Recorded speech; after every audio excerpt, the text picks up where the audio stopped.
हालत खस्ता है, किस तरह से उनका पैसा डूब रहा है। बड़े बड़े लोगों ने पैसा ले लिया। एक आध उदाहरण सामने आया, ऐसे अनेकों होंगे जो बैंक का पैसा लेकर बैठे हुए हैं। बैंकों की हालत खराब हो गई। इकोनॉमी के सुधार की गुंजाइश नहीं है। राज्यों पर केंद्र की सरकार बोझ बढ़ा रही है।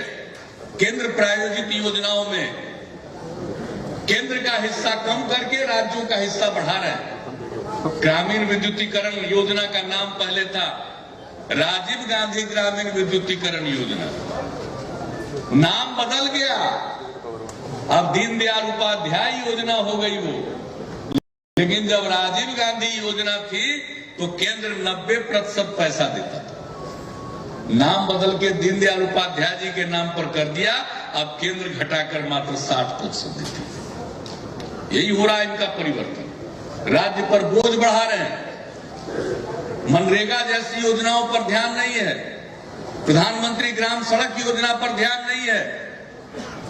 तो इस तरह से जो आम लोगों की जरूरत को पूरा करने वाली योजनाएं थी उस पर उनका ध्यान नहीं है।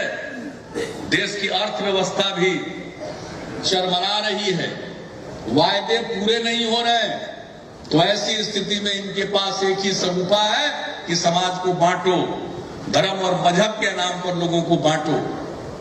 कभी लव जिहाद, कभी घर वापसी, कभी गोमांस का मुद्दा, और आज देशभक्ति के नाम पर लोगों को गुमराह करने की कोशिश करता है। अरे इस देश में कौन देशभक्त नहीं? जो देशभक्त नहीं है उसको देश में रहने का अधिकार नहीं। लेकिन देशभक्ति का सर्टिफिकेट देने वाले आप कौन? मैं पूछना चाहता हूं, जो देश की आजादी की लड़ाई में हिस्सा नहीं लेता है वो आज देशभक्ति का सर्टिफिकेट बांटे।